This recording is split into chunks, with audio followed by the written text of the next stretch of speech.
Hello les amis, je vous retrouve pour une nouvelle vidéo sur le basket en NBA et je vais vous présenter le résultat du match en statistique Minnesota Timberwolves contre Denver Nuggets. C'était un match qui a lieu ce 19 mars 2024 et Denver l'a emporté 115 à 112 à Minnesota. Donc on va revenir sur le déroulé avec les statistiques de ce match, les statistiques des équipes et des joueurs tout au long du match dans cette vidéo.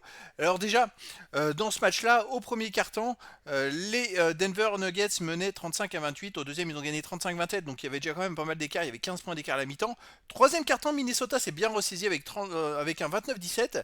Et ce qui avait plus que 3 points d'avance pour Denver, qui au dernier quart-temps a tenu la dragée haute au Minnesota Timberwolves. Il y a eu égalité 28 partout. Ce qui fait que Denver l'a emporté de 3 points. Alors les joueurs qui sortent un peu du lot, on va aller voir tout ça. Côté Minnesota Timberwolves, on a Anthony Edwards qui fait 30 points, 8 passes, 8 rebonds, 13 sur 26 au tir. Il a fait un énorme match. On a 26 points pour Jaden McDaniel à 9 sur 13 au tir. C'est quand même pas mal.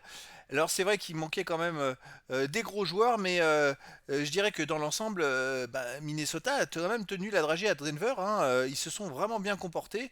Je dirais qu'aussi, ils ont tous mis la main à la pâte. Mike Conley, il fait quand même 13 points, 6 rebonds, 5 passes, une interception. Il fait que 3 sur 7 au tir. L'équipe dans son ensemble tourne à 47% au tir, dont 34% à 3 points. Par contre, au lancer franc, 70%. Ils auraient pu faire un peu mieux. Denver de son côté a tourné un peu mieux au tir, hein. Ils ont tourné à 51,85% au tir et 51,85% à 3 points, 77% aussi au lancer franc. Alors c'est assez étonnant qu'ils aient finalement gagné que 2 3 points, mais la différence c'est qu'ils ont perdu 17 ballons alors que Minnesota n'en a perdu que 7. Vous voyez, à 10 ballons de perdu de plus, il faut être sacrément plus adroit pour pouvoir gagner le match, hein. Côté Denver, on a Jokic qui fait 35 points, 16 rebonds, 2 passes, fait moins de passes que d'habitude, 14 sur 22 au tir. Sinon, Aaron Gordon fait 14 points, 11 rebonds, dont 7 rebonds offensifs. C'est une belle performance. Jamal Murray, 18 points, 11 passes, 4 rebonds. Il fait beaucoup de passes. Et Michael Porter Jr., 26 points, 4 rebonds, à 9 sur 15 au tir. Voilà, quand même une équipe qui était très adroite. Les remplaçants qui ont fait aussi une entrée correcte, surtout pour Reggie Jackson, hein, est très positif. Plus 17 quand il est sur le terrain en 16 minutes de temps de jeu. Alors, il n'a pas beaucoup marqué, il a marqué 2 points, il a perdu 2 ballons, mais il fait 6 passes, 3 rebonds, une interception et surtout il influe vraiment sur le jeu et sur la victoire. Allez, au niveau du premier carton, gagné 35-28 par Denver. À Denver, on a Jockey qui avait 13 points, 8 rebonds. Il fait un monstrueux premier carton en 12 minutes, hein. Côté Minnesota, on a Anthony Edwards, 11 points, 3 rebonds. À 5 sur 9 au tir, comme Jokic, 5 sur 9.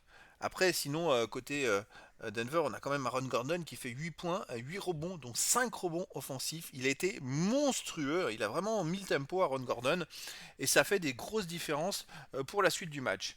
Deuxième carton, les amis, on arrive au deuxième carton, gagné 35-27 par Denver. Avec, je dirais, Jockey qui continue, 9 points. On a 8 points de Jamal Murray, 4 passes. Un très bon carton, 3 sur 4 au tir. En fait, dans ce carton-là, ils ont tourné 66% au tir au Denver et Minnesota a fait 55%. Ils n'ont pas été mauvais, mais avec cette adresse-là, ils ont été beaucoup plus forts. On a 7 points de Jordan McDaniel, 5 points, 3 passes pour Anthony Edwards. Anthony Edwards, c'était vraiment le chef de file pour Minnesota. À la mi-temps, donc 15 points d'avance pour Denver, qui avait déjà 60% au tir et 63% à 3 points, 7 sur 11. C'est monstrueux, voilà, l'écart était déjà creusé, mais surtout en partie grâce à l'adresse. Les joueurs qui ressortent, c'est quand même Jokic, 22 points, 10 rebonds, à 9 sur 15 au tir. Ron Gordon, 12 points, 9 rebonds. Jamal Murray, 11 points, 8 passes. Alors que de l'autre côté, on a que Anthony Edwards avec 16 points, 4 rebonds, 4 passes. Puis en remplaçant, on a Lucas Garza qui était déjà à 10 points quand même en 12 minutes. Troisième carton gagné 29-17 par Minnesota. Et cette fois, Anthony Edwards, il a été très très bon, hein. Il fait 6 sur 9 au tir, 2 sur 3 à 3 points, 14 points, 3 rebonds. Après, il y a Cal Anderson qui fait aussi 8 points. Et dans la foulée de ces deux joueurs, eh ben, ils ont eu plus de mal. Denver, ils ont fait surtout que 6 sur 19 au tir. Ils ont tourné à 31% au tir. Alors c'est ce qui est incroyable, c'est qu'à la fin du match, ils sont à 51% avec un carton complètement raté. Sinon, ben voilà, Jokic, c'est 4 points, mais 3 ballons perdus, 4 rebonds et que 5 points pour Jamal Murray. Des statistiques compliquées, un carton à oublier. Dernier carton 28 partout. Jack McDaniel fait 13 points, Mike Conley 13, mais deux joueurs qui perdent 3 ballons qui font 3 fautes, pardon. C'est, je dirais, des stats plutôt correctes, mais égalité dans ce carton-là. Ils ont tourné qu'à 40% au tir. Ça, c'est un gros problème parce qu'autant Matt Daniel et Conley, à eux deux, ils ont quand même fait. Ils ont marqué 26 points, mais surtout les autres, ils ont marqué que 2 points. Et ils ont fait 1, 2, 3, 4, je compte les tirs, 5, 9 tirs. Et ils ont raté les 9 tirs. Anthony Edwards a complètement raté sa fin de match. Et ça joue. Il aurait été aussi bon que dans les autres cartons, Anthony Edwards. Je pense que Minnesota pouvait gagner. De l'autre côté, on a Jokic qui fait 9 points, de rebonds, 2 passes, 13 points pour Michael Porter qui fait un énorme carton à 100% au tir, mais 304 au lancer franc. Il a été monstrueux. Et dans cette lignée de dernier carton, bah, ils ont assuré, je dirais, leur victoire. Alors, c'est pas une victoire imméritée, hein. Denver, c'est une équipe qui est très costaud, qui a de très bons joueurs. Mais peut-être qu'en temps normal, Minnesota serait plus fort avec un retour des absents.